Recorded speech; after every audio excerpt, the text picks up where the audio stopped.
Muy bien, bueno, estamos, ¿qué fecha? 12 de febrero del 2020, es decir, estamos a 30 días en realidad de que se inicie prácticamente el año escolar. Nuestros hijos van a tener que recurrir nuevamente a las aulas para cursar su nuevo año de estudios. Si me están escuchando, probablemente muchos de ellos me estarán mirando un poquito feo, pero es así en realidad. Tienen que ir a estudiar y aprender en nuestras aulas. Sin embargo, hay regiones en nuestro país, y ahí estamos viendo imágenes de cómo se lleva a cabo la educación en el Perú, en las diferentes regiones, en la costa, sierra y selva, siendo la selva uno de los lugares en donde requiere una mayor atención por parte del Estado, porque no solamente hay un problema de infraestructura, como podemos notar ahí en estas imágenes, de mobiliario suficiente para que puedan educar a nuestros hijos, los docentes que también hacen prácticamente un apostolado en las regiones más alejadas de nuestro país, sino que además hay una disposición que exige que la educación sea de manera intercultural bilingüe, es decir, en los lugares en donde hablan en lengua materna algún otro idioma, alguna de las tantas lenguas que hay en nuestro país, entonces los docentes tienen que estar calificados para enseñar en la lengua materna de nuestros hijos. ¿Qué se está haciendo para que efectivamente se cumpla con este propósito? Es parte de la conversación que a continuación vamos a tener con nuestra invitada. Está Nelly Aedo, jefa del programa de pueblos indígenas de la Defensoría del Pueblo, aquí en nuestros estudios. Le damos la más cordial bienvenida. Gracias por estar aquí en La Noticia. Buenas tardes, Julio. Muchas gracias a ti. Desde la Defensoría del Pueblo entiendo que han observado y han hecho algunas recomendaciones de la importancia de poner mayor énfasis en esta educación multicultural, esta educación que permita que se enseñe en sus lenguas originarias a nuestros niños. ¿Cuánto se ha avanzado en ello? ¿Qué observaciones tiene? ¿Qué recomendaciones han encontrado desde la Defensoría? Muy bien. Sí, el tema de la educación, la prestación del servicio educativo en general, es un tema prioritario para la Defensoría del Pueblo. Dentro de las supervisiones que se realizan a inicio del año para garantizar el buen inicio del año escolar, también verificamos cómo está siendo la prestación del servicio educativo para la niñez indígena, niñez y adolescencia indígena. En el Perú tenemos alrededor de 1.200.000, ¿no? Un poquito más, un poquito menos de estudiantes indígenas que reciben una educación intercultural bilingüe, como lo ha señalado. Estamos hablando de casi la tercera parte de la población educativa, de los chicos que van a las aulas, en esta condición, de población de estudiantes indígenas, ¿no? Sí, es altísimo. En efecto, lo que pasa es que la población indígena en el país es alta, ¿no? Entonces, más del 30% de instituciones educativas de educación básica regular tienen esta condición de brindar un servicio bilingüe e intercultural. Sin embargo, como esta es una política pública, hay que hablar en ese sentido. Es una política pública que ya se viene implementando hace muchos años y podríamos señalar que es una de las políticas más importantes en cuanto a la atención de derechos indígenas, ¿no? Pese a ello y a los grandes avances que se han presentado en los últimos años, aún es importante persistir, por ejemplo, ¿en qué? En que en estos primeros meses del año se realice una adecuada contratación de docentes. Que ese es un tremendo problema, porque de repente las clases comienzan efectivamente el 16 de marzo, los niños van a las aulas y no hay profesor porque es difícil también seleccionar a profesores que tengan las características que exigen cada una de nuestras comunidades, de nuestros pueblos indígenas. Sí, en efecto, porque recordemos que el profesor que enseñe a este tipo de instituciones educativas debe no solamente dominar el español, sino también debe dominar a nivel hablado y escrito la lengua originaria en la que se presta el servicio educativo. En el país tenemos 48 lenguas indígenas y en muchas de estas se presta el servicio EIB. Entonces, y también este profesor debe estar familiarizado con la cultura local, porque esta educación precisamente es la conjunción de estos dos criterios. Uno, la enseñanza en la lengua materna del niño, y dos, la valorización de la cultura local para que el niño también pueda tener un proceso de aprendizaje de acuerdo a ello, ¿no? De acuerdo a su identidad cultural. Entonces, ¿de cuántos, y un poco para darle cifras a nuestros televidentes, de cuántos colegios a nivel nacional estamos hablando bajo estas condiciones, en educación indígena básica? Son alrededor de un promedio de 25 27.000 instituciones educativas, ¿no? Estamos 27.000 educaciones educativas, usted ha dicho que es 1.200.000 alumnos más o menos, y entonces, para estos colegios y para esta población, ¿cuántos docentes se necesitan?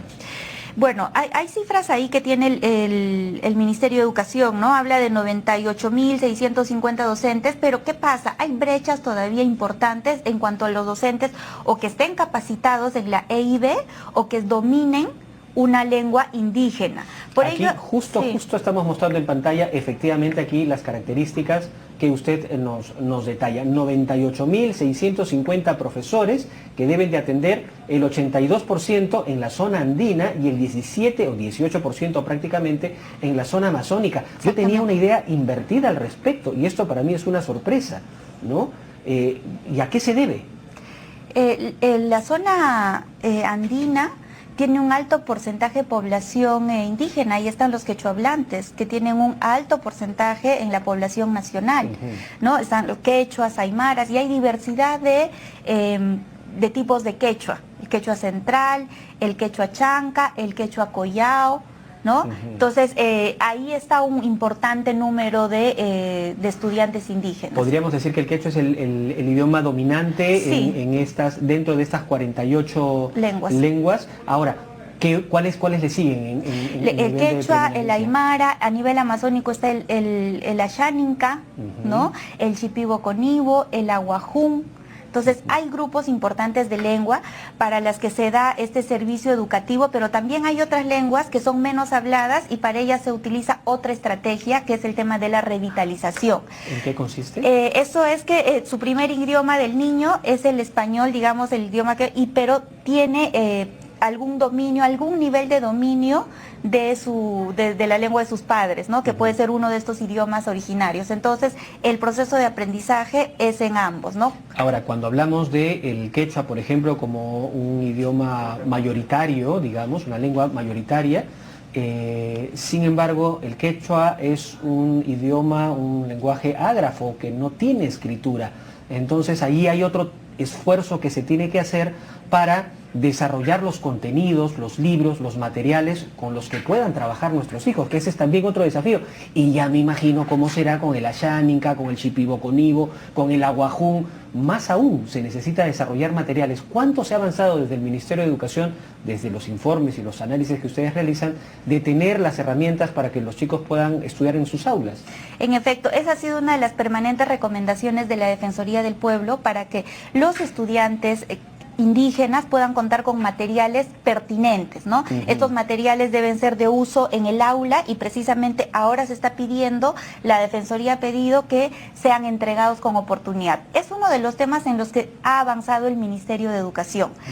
Ya se ha normalizado una importante cantidad de alfabetos de idiomas originarios y se han hecho materiales, se cuentan con materiales para todas las lenguas en las que se da la EIB. Entonces, ese ha sido uno de los grandes avances. No obstante, en algunas supervisiones la Defensoría ha comprobado hace años atrás que a veces los materiales no llegaban al estudiante desde el primer día de clases o no eran utilizados. Por eso es que en esta nota de prensa que ha emitido la institución, la Defensoría está solicitando que los gobiernos regionales, a través de las direcciones regionales de educación y la SUGEL que correspondan, den este servicio para que oportunamente puedan llegar también estos materiales a los aulas de los niños, ¿no? Hasta donde tengo entendido por información del Ministerio de Educación, nunca antes había sucedido en la historia de nuestro país, en realidad, la programación de los materiales y recursos que se van a necesitar este año fueron aprobados en agosto del año pasado. Han adelantado. Han adelantado prácticamente 6 meses, 7 meses, o 8 meses incluso a lo que sucedía todos los años. Y por otro lado, todo el material ya ha sido distribuido a las regiones, es decir, ya está en las regiones. Creo que el 95-98% está ya distribuido en las localidades donde se va a dar el servicio educativo y estamos a un mes de que se inicien las clases. Así es. Sin embargo, y ahí viene un problema interesante que me gustaría recoger su punto de vista. El Ministerio de Educación cumplió con ese trabajo y lo ha hecho bien. ¿Qué sucede con los gobiernos locales, los gobiernos regionales? ¿Existe esta sintonía, esta coordinación entre el gobierno central, el ejecutivo, el Ministerio de Educación y los gobiernos locales, o ahí hay brechas que cerrar, todavía hay dificultades por resolver? Ese es un reto permanente, ¿no? Las políticas se han venido descentralizando poco a poco. ¿no? Entonces, ahora los gobiernos regionales también tienen responsabilidades. El Ministerio de Educación ciertamente ha avanzado y se saluda ese avance, por eso nuestra invocación desde la Defensoría para que también los gobiernos regionales cumplan su parte, también desde la SUGEL cuando correspondan, y hagan llegar a los lugares más alejados del país esos materiales, que justamente ahí se encuentran las zonas rurales donde se da este tipo de educación. Nuestro país es complejo. Entonces, hay lugares en los que el Estado tiene que hacer un esfuerzo mayor para poder garantizar no solamente la educación en los centros urbanos, no solamente en los que son más accesibles, sino también con igualdad de condiciones de calidad, llegar en condiciones a los primeros días de las clases también para los estudiantes indígenas. Un punto que a propósito de estas brechas para la Defensoría es importante es la falta de cobertura de instituciones educativas de nivel secundario en localidades de comunidades, ¿no? Entonces ahí en el último censo del INEI, por ejemplo, sale evidenciado que únicamente 3 comunidades nativas de 10, 3 de 10, cuentan con instituciones de nivel secundaria, ¿no? Pero eso es condenarlos a solamente tener la educación primaria y nada más. En muchos casos, ¿no? Así es. Entonces, para eso se han generado algunas estrategias evidenciadas en el 2015 por la Defensoría, y el Ministerio de Educación ha ido respondiendo y ahora ha generado un modelo de educación secundaria con residencia estudiantil. ¿Para qué? A ver, ¿cómo funciona eso? Precisamente para aquellas zonas dispersas en las que no haya una localidad, en su localidad la educación secundaria, los niños se ven obligados a trasladarse hasta otras localidades donde hay, ¿no?, este servicio, y se quedan ahí durante todo el año. ¿Y el Estado les garantiza su alojamiento, su alimentación, sus materiales y obviamente se asegura de que además vayan a clases? Ahora hay una norma que es producto de la recomendación que realizó la Defensoría, porque cuando llegamos en el 2015 no existía nada de esto. Sin embargo, se ha avanzado, existe el modelo y existe la norma. ¿Qué está pidiendo ahora la Defensoría del Pueblo?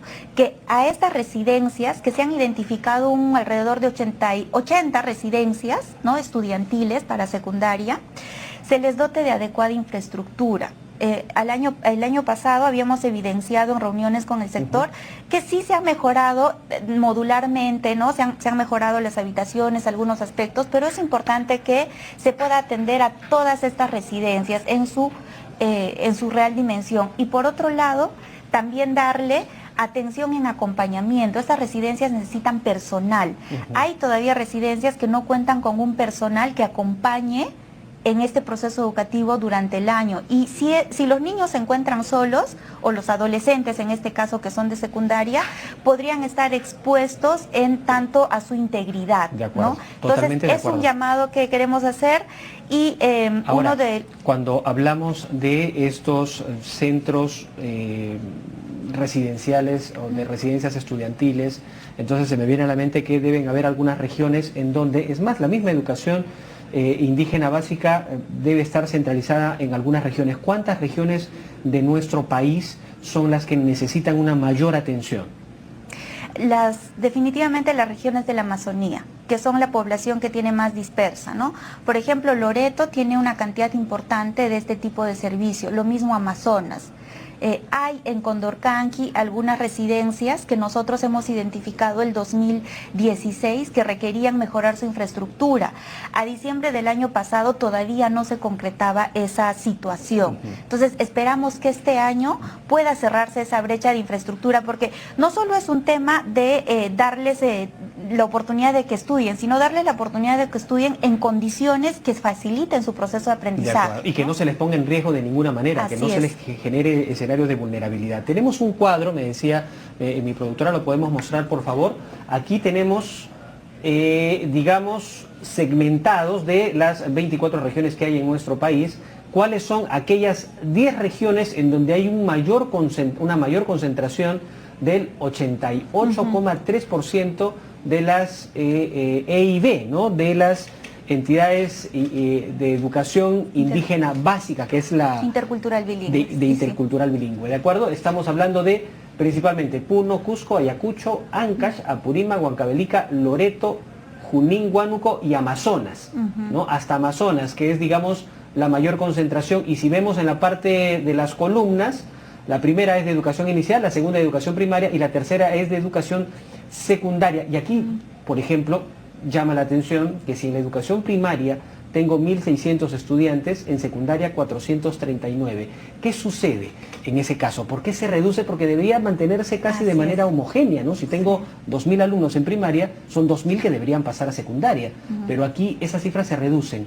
¿A qué se debe esta variación en las cifras? Porque todos tienen que, de todas maneras, que estudiar. Lo que pasa es que falta todavía fortalecer la política de EIB para completar el ciclo de aprendizaje en la secundaria. Hay una cobertura en primaria muy importante, pero la cobertura baja sustancialmente en secundaria. Entonces, hay lugares, son alrededor de 3.000 y un poquito más de instituciones educativas EIB secundarias, pero es sustancialmente muchísimo menor que la primaria. Entonces, esa es una de las recomendaciones también que podemos reiterar ahora, ¿no? Para ello se necesita, sin embargo, un compromiso a nivel de Estado, ¿no? Porque es un presupuesto importante, entonces no se puede, digamos, retroceder en el presupuesto como lo hemos advertido en otros años, sino más bien es necesario que la política sea fortalecida. Y yo no me quedaría solamente en el tema de la educación básica, porque también hay que ir pensando en una educación superior que también tenga componentes de interculturalidad. De acuerdo. Ahora, estamos viendo las condiciones de las escuelas en las regiones en las que se encuentra, la población de estudiantes, el número de docentes, son cerca de 100.000 profesores que se necesitan. Las condiciones en las que trabajan los docentes también merecen una especial atención, ¿no? Así es. ¿Qué características tiene este sistema de educación para nuestros docentes? ¿Qué requisitos además se necesita en ellos? Porque entiendo que muchos de ellos se tienen que trasladar y vivir prácticamente en las comunidades. Sí. El Estado les da las facilidades para que tengan dónde estar, les da alojamiento, alimentación, ¿se les da algún tipo de bono, de reconocimiento, un pago extra por hacer ese trabajo? Hay bonos. Definitivamente el tema de los servicios públicos en zonas alejadas es un reto. Y para cubrir ese reto, el Estado tiene que generar incentivos, ¿no? Porque no todos los profesionales en general de cualquier sector, educación, salud, están dispuestos a renunciar, ¿no? A tener, digamos, una vida más próxima a la ciudad con otras condiciones, a alejarse durante el año y de la familia también hacia las zonas rurales. Entonces, sí, en los últimos años se ha ido generando algunos incentivos, ¿no? Por ruralidad. Por ejemplo, para la educación, de acuerdo al tipo de ruralidad que se le da a una determinada localidad, se contempla un bono, ¿no? Que se incorpora dentro de sus remuneraciones. Me parece que Ruralidad 1 era un bono de 500 soles y si es Ruralidad 2 bajaba a 200 soles. Entonces, estos incentivos sí han ido ayudando a que de alguna manera se pueda, digamos, ir completando. Se animen a asumir estos desafíos, sí, ¿no? Pero todavía ahí también hay que persistir, ¿no? Porque ahí hay que reconocerles también el servicio patriótico prácticamente que realizan y hay que generar hay que pensar, ¿no? Cómo el Estado puede lograr atraer a más profesionales y mejores profesionales hacia estas poblaciones rurales. Ahora, y ya para terminar, yo quisiera pedirte también tu punto de vista respecto de estos procesos de evaluación docente que se ha realizado a lo largo del año pasado para tener a los docentes necesarios para este año. Si lo comparamos hace 5 años, hace 10 años, ¿hay un avance? ¿Se ha avanzado lo suficiente para tener, digamos, profesores de calidad en nuestras aulas? Definitivamente el sector educación ha ido avanzando en el tema meritocrático, ¿no? No se puede negar, hay una política. Y en el caso específico del tema de la educación bilingüe, lo que se necesitan es más profesores formados. Todavía se carecen de profesores formados porque hay promociones de las carreras de EIB que son nuevas, que recién van a salir, ¿no? Para ellos incorporarse al mercado laboral. Entonces, lo que hace falta más bien es incentivar que más profesionales, más estudiantes de las propias comunidades indígenas puedan incorporarse hacia las carreras de EIB para luego prestar servicios en el ámbito educativo. Perfecto, clarísimo el mensaje. Le agradecemos mucho por estar con nosotros esta tarde. Gracias a ustedes. Nelly Aedo claramente nos ha explicado con mucha precisión respecto de la necesidad de continuar con las mejoras que se vienen haciendo para brindarle una educación de calidad a nuestros hijos, sobre todo en las comunidades en donde se desarrollan o crecen o tienen como lengua materna nuestras lenguas originarias, 48 lenguas indígenas en nuestro país. Gracias por estar aquí con nosotros. Muy bien, vamos a